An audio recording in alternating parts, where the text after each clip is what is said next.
Welcome to the English Unlocked channel. This conversation is specifically designed to improve your English speaking skills, help you speak more naturally, and train your mind to use English with greater confidence.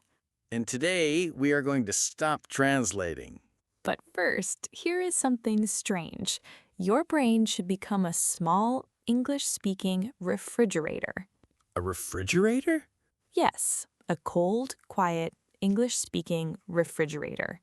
I thought this was a language podcast. Are we teaching kitchen appliances now? Stay with me. Imagine that you walk into your kitchen, you see the refrigerator. What happens inside your mind?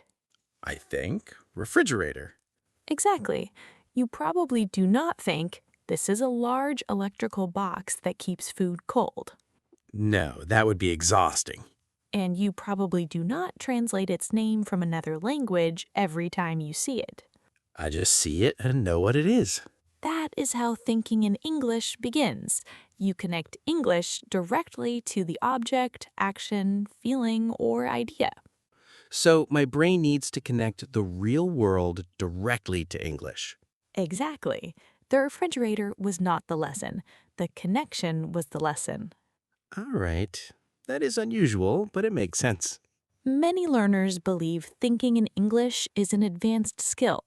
They imagine it happens after 10 years of grammar study. I used to believe that. Most people do. But thinking in English does not begin with difficult thoughts. Where does it begin? With tiny thoughts. How tiny? Cold water. Open the door. I'm tired. Where are my keys? Those are simple.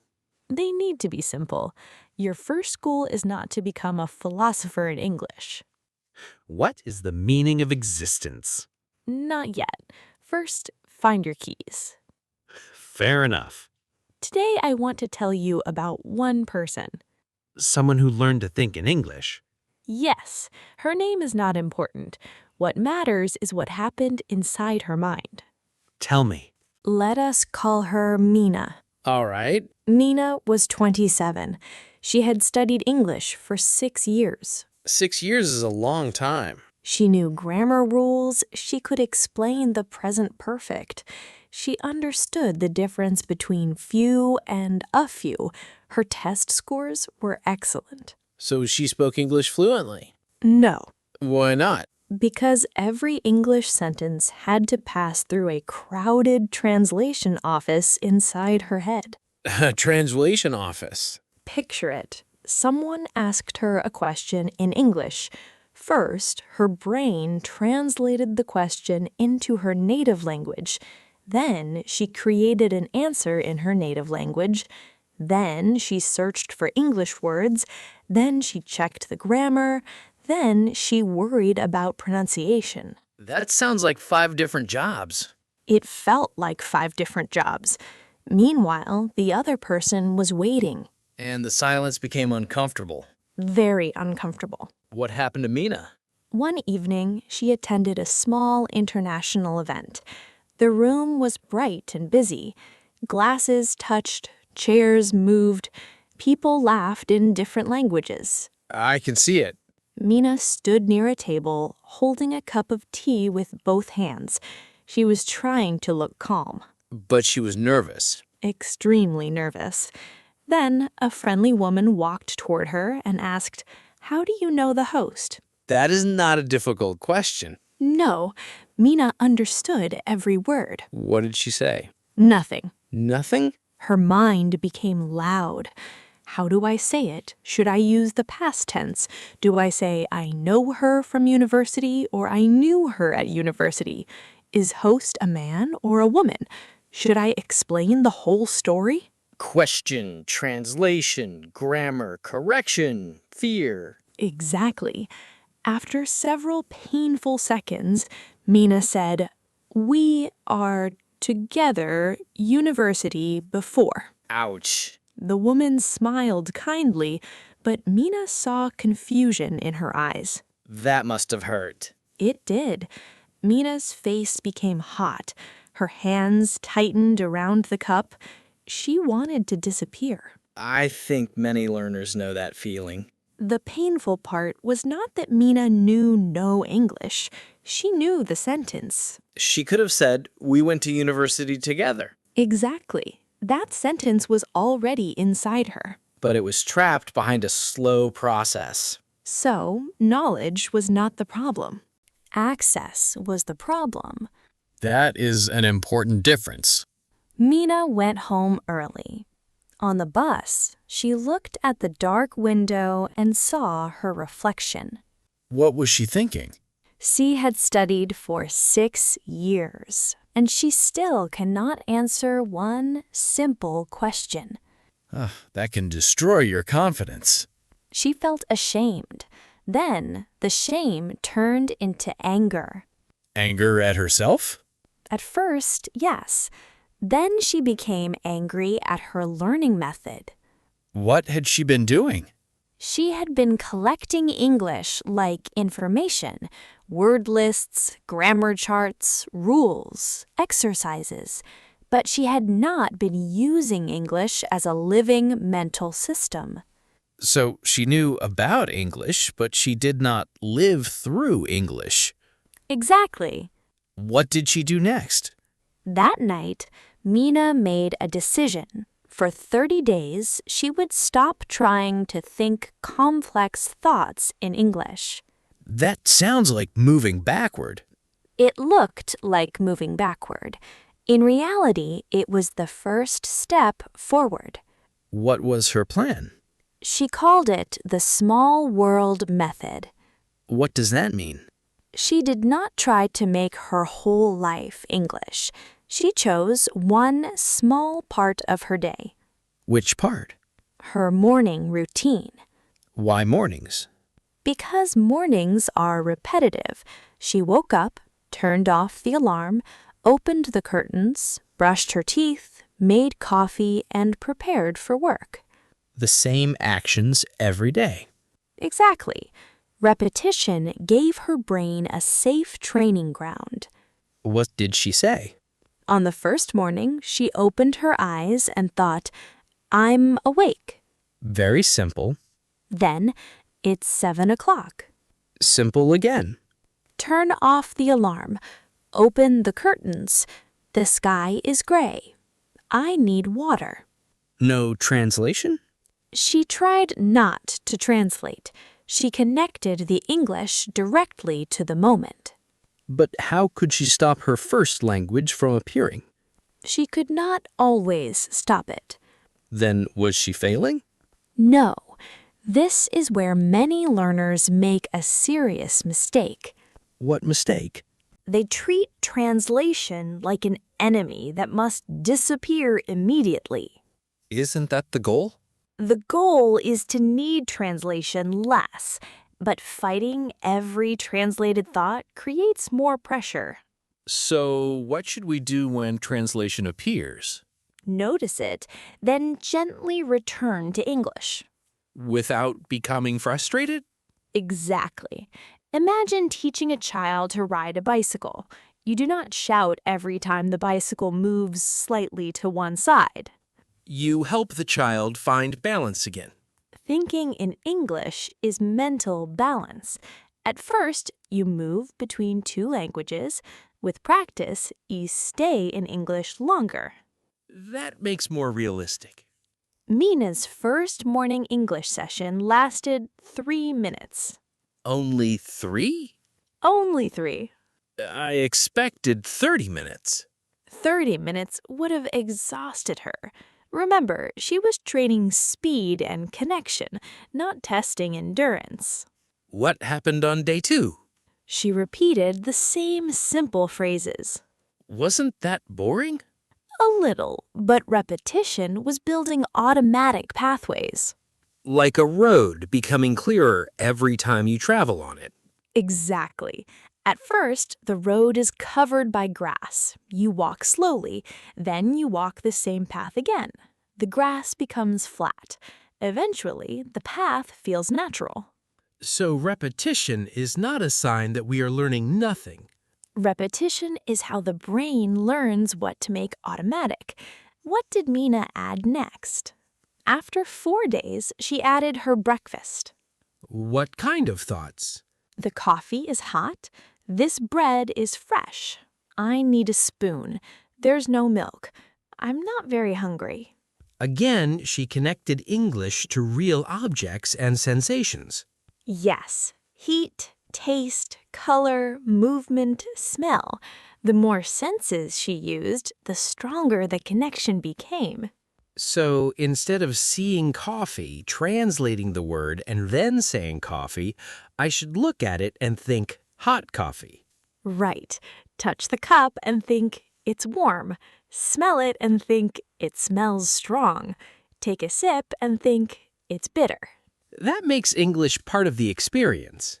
And experiences are easier to remember than isolated vocabulary. What if I do not know the English word for something? That became one of Mina's biggest challenges. What did she do? One morning, she saw a kitchen tool and forgot its English name. Did she use a dictionary? Not immediately, Why not? because constantly opening a dictionary breaks the flow of thought. Then how did she continue? She described it. The small metal thing I used to open this. That is not elegant English. It does not need to be elegant. It needs to keep the English channel open. Keep the channel open. Exactly. When you do not know a word, use the English you already have. So thinking in English is not about using the perfect word. It is about staying inside English. Could she check the word later? Yes. After breakfast, she checked it, repeated it, and connected it to the object. That sounds much more active than memorizing a random list. It was personal. The word belonged to her morning, her kitchen, and her experience. Let me make sure I understand. First, choose a small daily situation. Second, use very simple English. Third, connect words to real things. Fourth, describe words you do not know. Excellent. But Mina was about to face a harder stage. What was harder than kitchen tools? Feelings. Feelings? Objects are easy. You can point at a chair, you can touch a door. But thoughts and emotions are less visible. How did she practice those? She started doing emotional check-ins. What is an emotional check-in? 3 times a day, she stopped and asked herself, "How do I feel?" And she answered in English? Yes. At first, her answers were basic. I'm tired, I'm happy, I'm worried. A1 level language. Exactly. Then she added reasons. I'm tired because I slept late. I'm nervous because I have a meeting. I'm relieved because the meeting is over. That moves toward a higher level. Slowly and naturally. She was not forcing advanced vocabulary. She was building from a clear foundation. Did this help her speaking? More than she expected. Conversations often include feelings, opinions, and reasons. How was your day? What did you think? Were you nervous? Exactly. By practicing private answers, Mina prepared for public conversations. Private practice creates public confidence. Beautifully said. But I still have a question. Go ahead. When I try to think in English, I become slow. My thoughts feel childish. Mina felt the same way. How did she handle it? She accepted a temporary, smaller version of herself. That sounds uncomfortable. It was. In her first language, she could be funny, intelligent, and detailed. In English, she could only say, "This is good," or "I don't like that." That can feel like losing your personality. Yes. But she realized something important. Simple English was not her final identity. It was her training equipment. Like using light weights before lifting heavy ones. Exactly. No athlete feels ashamed of practicing basic movements But language learners often feel ashamed of basic sentences. because they confuse simplicity with stupidity. They are not the same. Not at all. A simple sentence produced quickly can be more useful than a perfect sentence produced too late. That reminds me of Mina at the event. She knew the perfect sentence, but it arrived after the moment was gone. Now our perspectives are aligning. I started by thinking translation was only a bad habit. Now I see that the deeper problem is the distance between meaning and English. Exactly. Translation adds steps. Direct thinking removes steps. So how did Mina reduce that distance further? She started using micro-narration. Explain that. She quietly described what she was doing while she was doing it. Like a sports commentator. A very calm sports commentator. Mina enters the kitchen. She approaches the coffee. Not that dramatic. She used first-person sentences. I'm washing the cup. I'm looking for my keys. I'm putting my phone in my bag. Why the present continuous? Because she was describing actions happening at that moment. Could she use the simple present too? Yes, especially for routines. I usually leave at 8. I take the bus to work. I drink coffee every morning. So daily life became grammar practice without a worksheet. Exactly. Grammar became connected to meaning. What came after micronarration? Questions. Questions to other people, First, questions to herself. such as, What do I need? Where did I put my phone? What should I do first? Why am I late? did she answer herself? Yes. That sounds slightly strange. It felt strange at first, but self-questioning trained both sides of conversation. Asking and answering. Exactly. Many learners only practice statements. I like coffee. I work in an office. I have 2 brothers. Then real conversation feels unpredictable because people ask questions. Mina created her own unpredictability. What am I doing tonight? Do I have enough time? What would I do if the bus were late? That last question is more advanced. Her English grew because her thinking practice grew. Did she speak these thoughts aloud? Sometimes. Which is better, silent thinking or speaking aloud? Both train different skills. Silent thinking builds internal speed. Speaking aloud trains the mouth, pronunciation, rhythm, and confidence. So a strong routine should include both. Yes, Mina thought silently in public and spoke aloud when she was alone. What if someone hears me talking to myself? Wear earphones. People will think you are on a call. Finally, technology protects my reputation.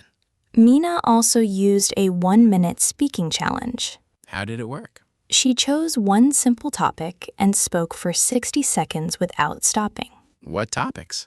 My room, my lunch, my plan for tomorrow, a difficult customer, my favorite place. What if she made mistakes? She continued. What if she repeated herself? She continued. What if she forgot a word? She described it and continued. I see the pattern. The main rule is to continue. Exactly. Flow first, correction later. But can that create bad habits? Only if you never review anything. Mina separated practice into 2 modes. What were they? Fluency mode and correction mode. Explain the difference. In fluency mode, she did not stop for mistakes. Her goal was movement. And correction mode? Later, she reviewed a few sentences, checked vocabulary, or corrected one grammar pattern. So she did not try to drive and repair the car at the same time. Exactly. Constant self-correction destroys momentum. I do that. I start a sentence, hear one mistake, stop, return to the beginning, change another word, and finally forget my main idea. Mina did that too. She called it sentence surgery. Too much sentence surgery. The patient rarely survived. So during speaking, keep going. After speaking, improve selected problems. Yes, do not correct everything. Choose 1 or 2 useful improvements. Can you show me? Suppose you say, yesterday I go to store and buy some fruit. 2 past tense mistakes. In fluency mode, finish your story. Later, in correction mode, change it to, yesterday I went to the store and bought some fruit. Then repeat the corrected sentence. Several times, but with meaning. Imagine the store and the fruit. The image helps the sentence become automatic. Precisely. How long did Mina follow this routine? At first, 10 days. Did she notice a difference? A small one. One afternoon, she dropped a pen at work and immediately thought, it's under the desk. Without translating? Without translating. That seems tiny. It was tiny, but to Mina, it felt enormous. Because English appeared directly. For 1 second, the translation office was closed. That must have given her hope. It did. She almost laughed under the desk. What happened next? She became too excited and made a mistake. What mistake? She tried to think in English all day. That sounds ambitious. Too ambitious. By lunch, she was mentally exhausted. By evening, she hated English. So more practice was not automatically better. Correct. The brain needs focused repetition and rest. How did she fix the problem? She created 3 English islands. English islands? Specific periods when she would think only in English. Which periods? 10 minutes in the morning, 5 minutes during lunch, and 10 minutes before bed. And outside those islands? She relaxed. If English thoughts appeared naturally, good. If not, she did not force them. That sounds sustainable. Sustainable practice beats heroic practice. Sustainable practice beats heroic practice. One intense day rarely changes your mind. A small habit repeated daily can reshape it. What did Mina do before bed? She replayed her day in simple English. Like a mental movie? Exactly. I woke up late. The bus was crowded. I had a long meeting. I ate lunch with Sarah. I felt tired in the afternoon. Did she try to remember every detail? No, only 5 moments. Why 5? Enough to form a story, but not enough to feel overwhelming. Past tense practice connected to real memory. Yes. Then she added 1 opinion. The meeting was useful, but too long. And 1 future thought? Tomorrow, I'll finish the report. Past, opinion, future. A complete mental workout in a few minutes. This is becoming very practical. It is time to organize Mina's method into clear steps. Let me try. Go ahead. Step 1. Choose 1 small situation, such as breakfast, a walk, or the journey to work. Good. Step 2. Name objects, actions, and feelings in simple English. Exactly. Step 3. Describe unknown words instead of immediately leaving English. Good. Step 4. Narrate what you are doing. Yes. Step 5. Ask yourself questions and answer them. Excellent. Step 6. Speak for 1 minute without stopping. Correct. Step 7. Separate fluency practice from correction. Very important. Step 8. Create short English islands instead of forcing English all day. Perfect. Step 9. Replay 5 moments from your day before bed. You are now thinking like Mina. Our minds are finally on the same wavelength. But Mina's real test was still ahead. Another international event? Not exactly. 3 weeks after the first event, an English-speaking colleague visited her office. What happened? Mina was standing near the printer when he approached her. Did she panic? Her stomach tightened. The old memory returned. The tea, the silence, the confused smile. So emotionally, she was back in that room. For a moment, yes. Then the colleague smiled and asked, "Has your morning been busy?" A simple question, but pressure can make it feel difficult. Mina's old system tried to activate. Translate, plan, check, correct. What did she do? She looked at the printer. She felt her feet on the floor. She took 1 breath, grounding herself in the present. Then English arrived. What did she say? Yes, a little. I had 2 meetings, and now the printer is fighting with me.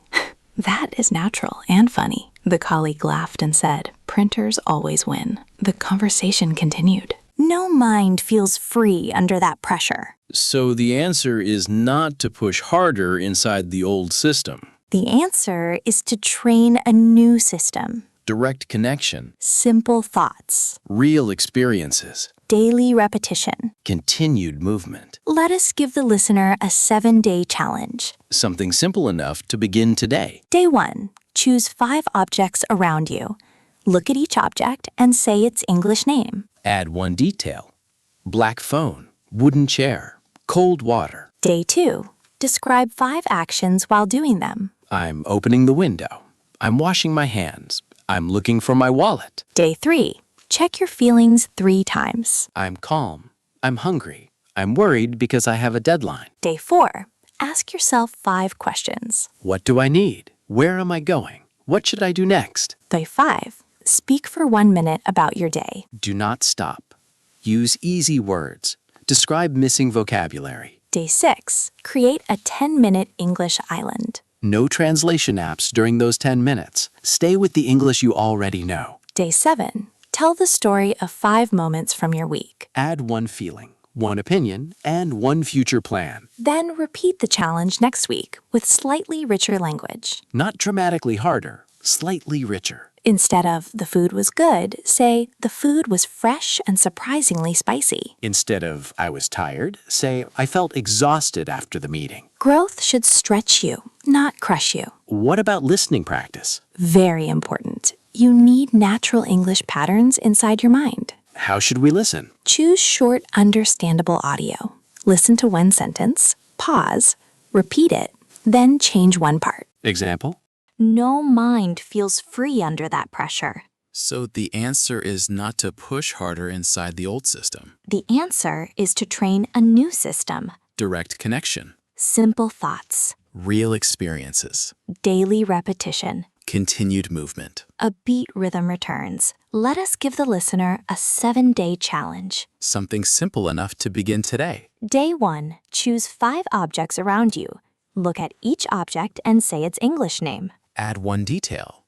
Black phone, wooden chair, cold water. Day 2. Describe 5 actions while doing them. I'm opening the window. I'm washing my hands. I'm looking for my wallet. Day 3. Check your feelings 3 times. I'm calm. I'm hungry. I'm worried because I have a deadline. Day 4. Ask yourself 5 questions. What do I need? Where am I going? What should I do next? Day 5. Speak for 1 minute about your day. Do not stop. Use easy words. Describe missing vocabulary. Day 6. Create a 10-minute English island. No translation apps during those 10 minutes. Stay with the English you already know. Day 7. Tell the story of 5 moments from your week. Add one feeling, one opinion, and one future plan. Then repeat the challenge next week with slightly richer language. Not dramatically harder, slightly richer. Instead of the food was good, say the food was fresh and surprisingly spicy. Instead of I was tired, say I felt exhausted after the meeting.